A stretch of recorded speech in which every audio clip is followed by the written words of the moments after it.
सो ये है starting point Gaurikund से केदारनाथ पैदल मार्ग यहाँ से स्टार्ट होता है। जय बाबा केदारनाथ।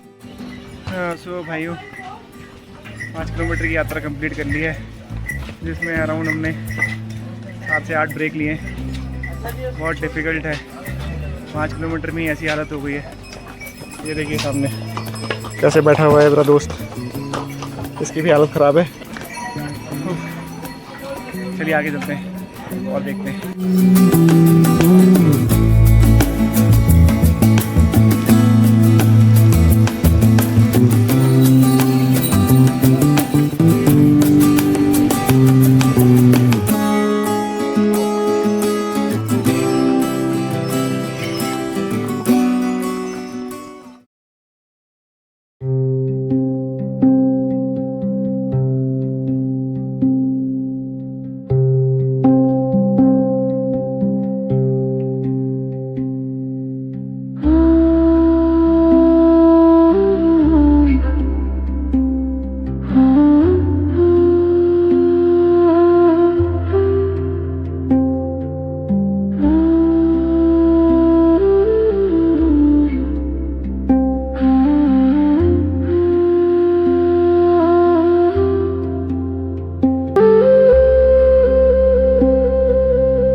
उधर ऊपर केवल ग्लेशियर है, वो देखिए रोशनी आ रही है वहाँ से, वो केवल ग्लेशियर है, वहाँ पे अभी कोई नहीं होता है। हर हर महादेव।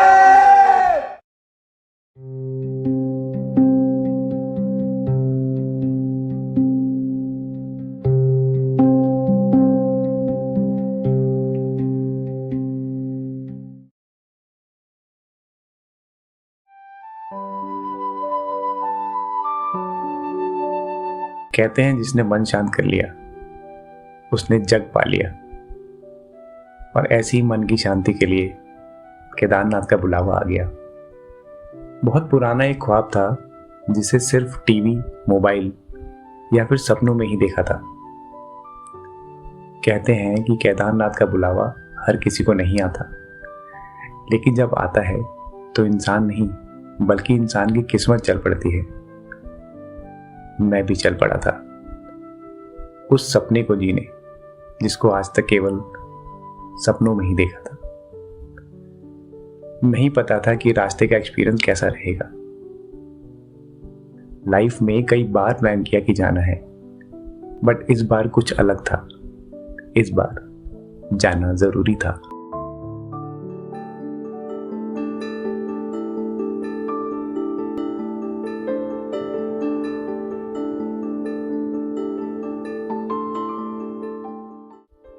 ऐसी सुंदरता को आपको कैमरे में कैद करके दिखाना ना जाने कैसा होगा। अभी आप जो स्क्रीन पे ऊंची ऊंची पीक देख रहे हैं, इन्हें कहते हैं केदार मेन, और इसके जस्ट ठीक बगल में है केदार डोम। वैसे कैमरे का तो पता नहीं, लेकिन सामने से देखने में इसको ऐसा अनुभव होता है मानो लगता है इस संसार की रचना भगवान ने बहुत ही प्लानिंग के साथ करी है। वैसे प्लानिंग से याद आया, हमने भी केदारनाथ आने की प्लानिंग आज से 1 महीना पहले स्टार्ट करी थी।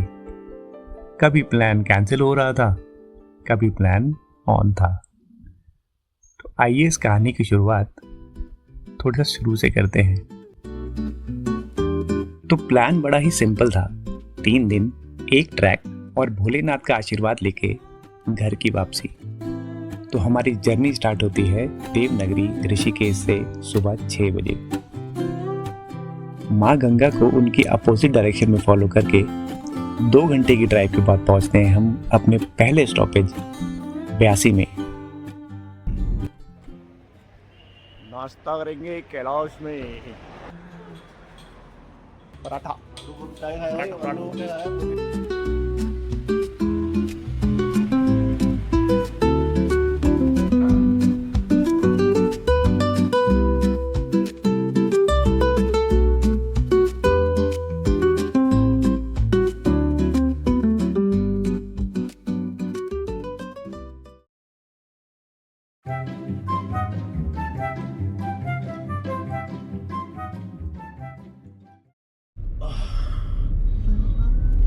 हेलो दोस्तों, तो सुबह को और अब पहुंचे हम श्रीनगर पार करके कलिया सोन आ गए हैं। और first I would like to introduce myself, then I will introduce this guy. This guy just gave me a lift from Rishikesh. And I came yesterday. I took my bus and just reached Rishikesh, and then I was just looking for a cab or some Ola Uber kind of.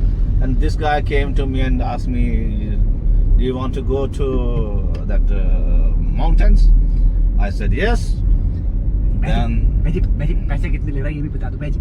and this guy asked me in Garhwali, "Kad ka paisa chin tumhare paas?" So I said, I don't understand this language. Your regional language, I don't know. So then I can get an idea, and then I'll communicate better with this guy. So till then, I'll meet you in my next vlog. वैसे इसके next blog का तो पता नहीं, लेकिन अभी comedy काफ़ी अच्छी हो गई थी।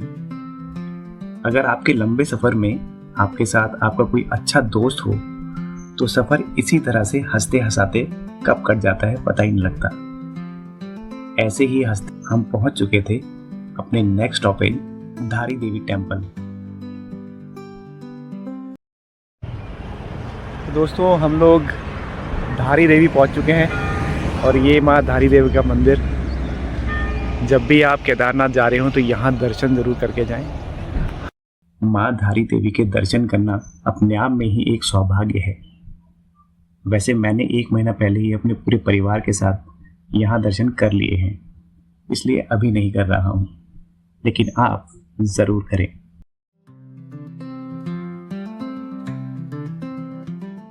माँ धारी देवी से 3 घंटे की ड्राइव करने के बाद हम पहुँचते हैं फाटा गांव। अगर आप चाहें तो यहाँ से आप केदारनाथ के लिए सीधा हेलीकॉप्टर सर्विस भी बुक कर सकते हैं, जो कि लगभग आपको 20 मिनट में केदारनाथ धाम तक पहुँचा देती है। This is beautiful. ये देखो भाई, ये देखो यूपी वाले बैंकर। ये तो तुम्हें कैमरा में रिकॉर्ड हुई है, ये तो तुम देख सकते हैं। देखो सिविक सेंस लोग। आप भी जब पहाड़ों पर गाड़ी चलाएं तो थोड़ा संभल कर चलाएं। ये पहाड़ और प्रकृति हमें सुकून देती है, इनका सम्मान करें। पहाड़ों की खूबसूरती का मजा तभी है जब सफर सुरक्षित हो। ये थोड़ी सी सावधानी आपकी और दूसरों की जिंदगी बचा सकती है। खैर, अब शाम के 4 बज चुके हैं और हम पहुंचने वाले थे हमारे सफर के फर्स्ट स्टे के लिए सोनप्रयाग। तो ये है सोनप्रयाग की रात आज की। इतना सुंदर दिख रहा है सोनप्रयाग यहाँ से। एक छोटा सा रूम लिया है हमने यहाँ पे। ये हमारी बेडशीट वगैरह लग रही है। ये हमारे सुबोध भाई यहाँ गिटार बजाते हुए। हाँ, इधर से लें, उधर से उस साइड से। अच्छा उस साइड से लें, रुके फिर अभी उस साइड से। ये देखिए हमारा रूम। अभी चाय वाय पी के अपने निपटाई है। जस्ट रोड के बगल में है और यहाँ देखिए नज़ारे बिल्कुल। अभी रात हो गई है, उधर हल्का सा उस साइड वाला ग्लेशियर भी दिखता है, लेकिन बढ़िया है एकदम।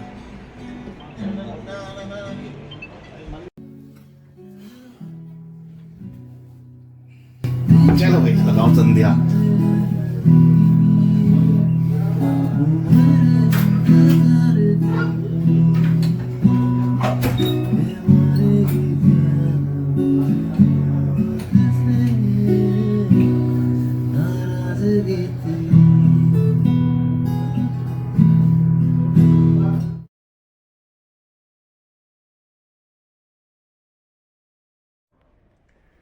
Good morning. देहरादून से यहाँ तक का सफ़र बहुत ही थकावट भरा था, लेकिन आज सुबह उठ के यहाँ पे अलग ही नज़ारे हैं, अलग ही सुंदरता है। सामने देखेंगे अगर आप तो आपको अलग ही एक आनंद आएगा। ये देखिए,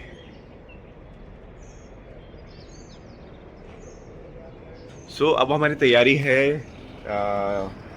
यहाँ से आज केदारनाथ के लिए हम लोग ट्रैक करेंगे। 18 किलोमीटर का ट्रैक बोला जाता है, लेकिन हमने कल ढंग से पता किया है वो 18 किलोमीटर केवल गवर्नमेंट रिकॉर्ड पे है, वो है एक्चुअली 22 किलोमीटर, यहाँ के लोकल्स ने बताया हमें।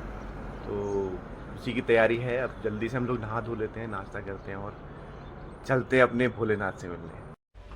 हाँ जी, तो हम लोग रेडी हो चुके हैं, अभी नहा धो के अब नीचे नाश्ता करने जा रहे हैं। जल्दी से नाश्ता करते हैं और फिर निकलते हैं अपनी यात्रा पे। बाहर धूप निकल गई है, आप देख सकते हैं। जय सूर्यनारायण भगवान। और सामने का नज़ारा, सुंदरता और हमारे अंदर बहुत सारा एक्साइटमेंट। चलिए जल्दी से चलते हैं। चल भाई बन जा नाश्ता।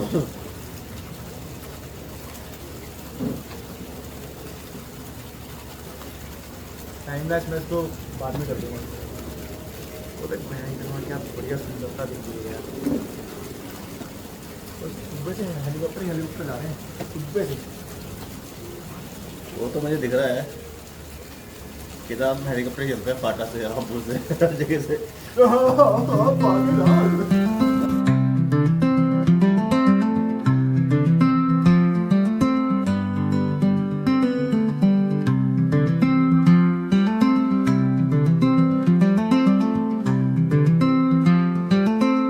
वैसे ट्रैवल के दौरान कहा जाता है कि लाइट खाना ही खाना चाहिए, पर हमारे केस में ये थोड़ा उल्टा था। अभी तो हमारा आधा पेट ही भरा था और वेटर हमें ऐसे घूर के देख रहा था जैसे बोलने वाला हो कि आप लोग टूरिस्ट ही हो या फूड इंस्पेक्टर।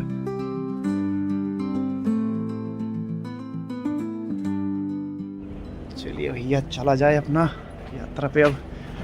ओके गंभीर, बाय बाय।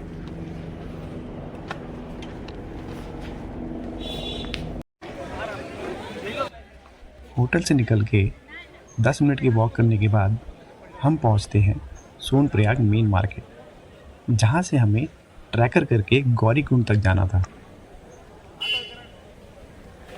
ये कुछ इस बार बोल रहे हैं यात्रियों को कंट्रोल करने के लिए, भीड़ को कंट्रोल करने के लिए स्पेशली ये जो देख रहे हैं आप छोटे से बैरिकेड से लगा रखे हैं और पैदल जाने वाले यात्री यहीं से ही जा रहे हैं सब। गौरीकुंड से केदारनाथ पैदल मार्ग यहाँ से स्टार्ट होता है। जय बाबा केदारनाथ। गौरीकुंड जाना तूने? हाँ चल इधर से। गौरीकुंड पहुंचने के बाद अब हमें यात्रा में आई असली भीड़ का अंदाजा होने लग गया था। बहुत ज़्यादा भीड़ होने के कारण हम गौरीकुंड में कुछ शूट ही नहीं कर पाए, लेकिन आप जब भी यहाँ आए तब यहाँ दर्शन और स्नान दोनों करके आगे बढ़े। सो भाइयों 5 किलोमीटर की यात्रा कंप्लीट कर ली है, जिसमें अराउंड हमने 7 से 8 ब्रेक लिए हैं। बहुत डिफ़िकल्ट है, 5 किलोमीटर में ही ऐसी हालत हो गई है। ये देखिए सामने कैसे बैठा हुआ है मेरा दोस्त, इसकी भी हालत ख़राब है और मेरी भी हालत ख़राब है। ऊपर से मेन डिस्टर्ब कर रहे हैं ये जो खच्चर है, ये जो आ रहे हैं, इनकी भीड़ बहुत है। जितने लोग हैं उतनी खच्चरों की भीड़ है। चलिए आगे चलते हैं और देखते हैं। मेन प्रॉब्लम यहाँ पे ये हो रही है कि आप चढ़ाई तो चढ़ ही रहे हैं, वो तो चलिए ठीक है, एक चैलेंज है छोटा सा, लेकिन मेन चैलेंज है जो जगह जगह पे ये जो खच्चर होते हैं, इनकी जो गोबर साइड पे जो करते हैं ये पॉटी, इनकी जो स्मेल आ रही है ना, उस वजह से ज़्यादा प्रॉब्लम हो रही है। तो ये आप पे एक डबल चैलेंज क्रिएट कर देता है चढ़ते हुए। तो दोस्तों ये सब ज़रूर पीना चाहिए आपको ऐसी यात्रा में आते हुए, क्योंकि 21-22 किलोमीटर कम नहीं होते। ये हमारे प्यारे से भाई जी मिले हमें, तो अच्छा काम कर रहे हैं। भाई जी क्या नाम बता? मोनू भैया, पिला दो यार भैया एक बढ़िया सा। तो पहले से बना रहा क्या? अभी तो बना रहे हैं। अच्छा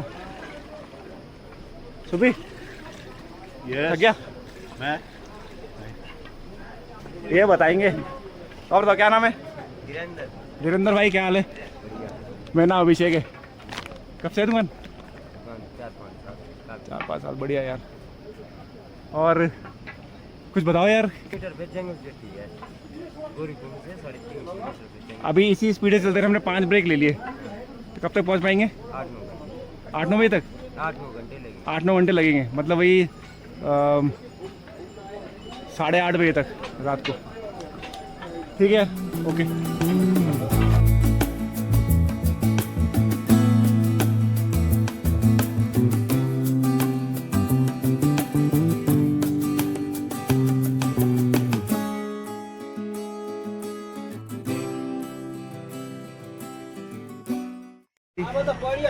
तो 7 किलोमीटर कंप्लीट कर लिया है। यहाँ से हमने, बारिश स्टार्ट हो गई है, एकदम से मौसम चेंज हुआ है और काफ़ी तेज़ बारिश हो रही है। एक शेल्टर मिला है हमें, ये वाला। जगह जगह पे वैसे ही शेल्टर आपको मिलते रहेंगे यहाँ पे, हर 100 मीटर्स में इस तरह के शेल्टर्स आपको मिलते हैं, ताकि आप अपना थोड़ी देर रेस्ट कर सकें। मेरा मानना ये है कि अभी तक का एक्सपीरियंस ऐसा रहा है मेरा कि हर एक ट्रैवलर को, जो भी यहाँ पे आ रहा है, जो भी श्रद्धालु यहाँ पे आ रहे हैं, उनको हर एक 200 मीटर्स के बाद एक रेस्ट ज़रूरी करना चाहिए, क्योंकि बॉडी, आप हैबिचुअल नहीं होते हैं और बॉडी टूटने लगती है। इससे बढ़िया कि आप रेस्ट करते करते चलें, भले ही आपको 5-6 घंटे ज़्यादा लग जाएं आपकी पूरी यात्रा के दौरान, लेकिन थोड़ा सा आप अपनी बॉडी का ख्याल रखिए। हाँ जी, शाम के 6:30 बज चुके हैं और अभी भी यहाँ से 4 किलोमीटर दूर है हम केदारनाथ से, और पूरा अंधेरा हो गया, लाइटें जल गई हैं सब जगह। तो पूरा चढ़ाई चढ़ने के बाद रात के बज रहे हैं अभी 10:15 और हम लोग अपने बेस कैंप पे पहुँच गए। दिखा देता हूँ आपको मैं, ये हमारा बेस कैंप है GM का। हाँ, दोस्त बात करने गया अंदर। हाँ जी भाई। भाई जी नमस्कार। जय राम जी भाई जी।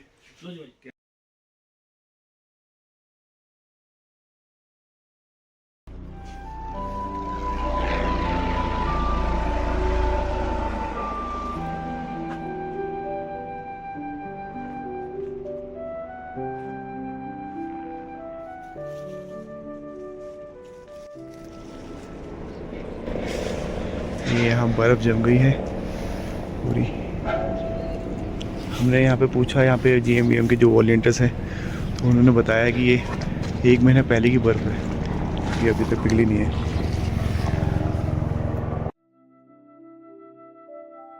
अब जब मैं भोलेनाथ के इतना करीब था तो ऐसा लग रहा था ये कितनी नॉर्मल सी बात है, बट जैसे ही मैं भोलेनाथ के नतमस्तक हुआ, एक अलग सी वाइब्रेशन फील हुई, मानो जैसे एक अलग सी खुशी, जैसे उन्हें सब कुछ बताने का मन कर रहा हो, मेरी परेशानियाँ शेयर करने का मन कर रहा हो। बट मैं इस बार उनसे कुछ मांगने या बताने नहीं गया था, बस बाबा से मिलने गया था, उस पल को जीने गया था जिसे मैं ज़िंदगी भर अपने साथ रख सकूं। उनके दर्शन करने के बाद हम निकल पड़े इस पूरी घाटी के रक्षक बाबा भैरवनाथ के दर्शन के लिए। दिखा सकता हूँ अभी यहाँ पे थोड़ा सा इनका यज्ञ कुछ चल रहा है, उसके बाद अभी मौका मिल पाएगा प्रसाद चढ़ाने का उन्हें। और ये आप यहाँ देख सकते हैं, लोग काफ़ी दूर दूर तक ट्रैकिंग करने ऊपर तक जा रहे हैं। यहाँ पे आप जब भी आने का प्लान करें, आप अपने साथ ना सारी जो भी चीज़ें ला रहे हैं आप 2 जोड़ी लेके आइए, क्योंकि जो मौसम है वो कभी भी बदल जाता है। अभी सुबह ये पूरा क्लीन था और अभी देखिए कितने सारे बादल हैं, और थोड़ी देर में हो सकता है कि बरसात भी हो जाए। तन्मे मनः शिव संकल्पमस्तु। अब सर्वन्तु ते भूता ये भूता भूमि संस्थिताः ये भूता विघ्नकर्तारस्ते नश्यन्तु शिवाज्ञा अपक्रमन्तु भूतानि विचाचा सर्वतोत्तम सर्वेषां विरोधेन। हमारी पुरानी प्रथाओं के हिसाब से भैरवनाथ बाबा को इस पूरी केदार घाटी का रक्षक माना गया है। ऐसी मान्यता है कि सर्दियों में अत्यधिक बर्फबारी के चलते जब यहाँ कोई नहीं होता तब स्वयं भैरवनाथ ही इस पूरी घाटी की रक्षा करते हैं, इसलिए उन्हें यहाँ के रक्षक के रूप में पूजा जाता है। अब दर्शन के बाद हमने बहुत देर तक बैठकर इस पूरी घाटी को अच्छे से निहारा। साथ ही में मौसम के बदलते मिजाज को 3 बार चेंज होते हुए देखा, बट बारिश की वजह से हमें अपने होटल वापस लौटना पड़ा। अब शाम को मिलते हैं, आपको वो शाम की मेन आरती भी तो दिखानी है। शाम का वक्त और ये नज़ारे, अभी 2 घंटे से बारिश हो रही थी, अभी आके रुकी है। तो हम जब बाहर निकले दोबारा मंदिर जाने के लिए, तो अभी सामने की जो ग्लेशियर है वहाँ पे ये स्थिति है। पूरा बर्फ़ और गिरी है वहाँ पे और अभी पूरा धुंध है। अच्छा, एक चीज़ और अच्छी है, यहाँ पे सामने आप जो ये बिल्डिंग देख रहे हैं, ये एक नया हॉस्पिटल बन रहा है। तो केदारनाथ में आने वाले समय में शायद 6 महीने के अंदर अंदर ये पूरा वर्किंग कंडीशन में आपका बन जाएगा। तो कोई भी कैजुअलिटी से तो कोई किसी को कोई कैजुअलिटी होती है या फिर कोई बीमार होता है तो यहाँ कर सकता है अपना इलाज।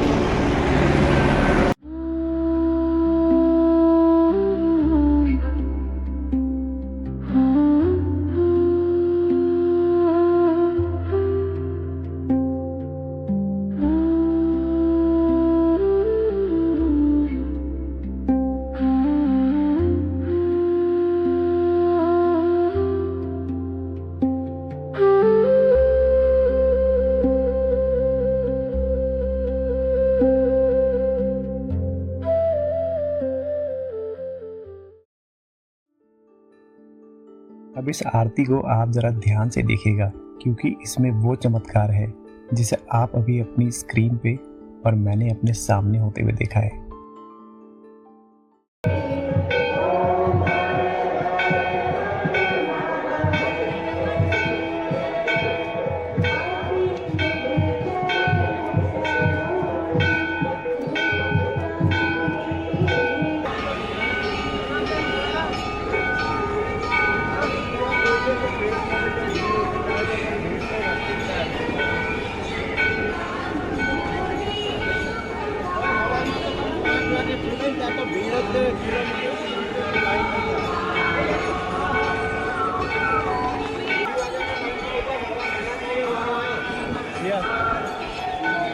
उधर ऊपर केवल ग्लेशियर है, वो देखिए रोशनी आ रही है वहाँ से,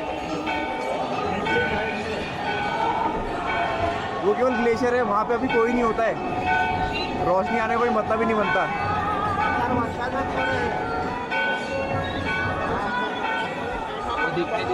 हाँ, वो धीरे धीरे तेज भी हो रही है, ऐसे तेज हो रही है वो बर्फ है वहाँ पे कोई नहीं होता इस समय। इस समय क्या, सुबह भी दिन में भी कोई नहीं हो सकता उधर। हर हर महादेव।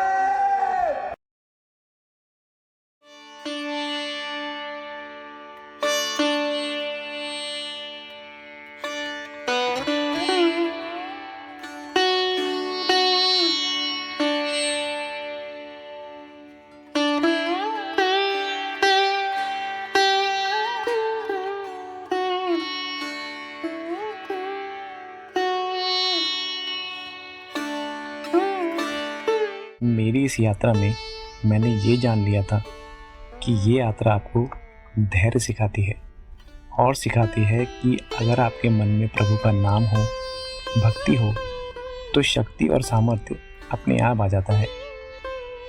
ये यात्रा आपका आचरण तय करती है कि मुश्किल समय में आप कैसा व्यवहार करते हैं। और सबसे बड़ी बात जो मैंने इस यात्रा में सीखी कि भगवान मंदिर में बाद में, बल्कि इस यात्रा में मिलते हैं। पैरों पे चलकर तो कोई भी धाम तक पहुंच सकता है, पर दूसरों से आपका व्यवहार और आचरण ही तय करता है कि आप शिव तक पहुंच पाए या नहीं। ठीक इसी सच्ची कल्पना से मैंने इस चैनल की शुरुआत करी।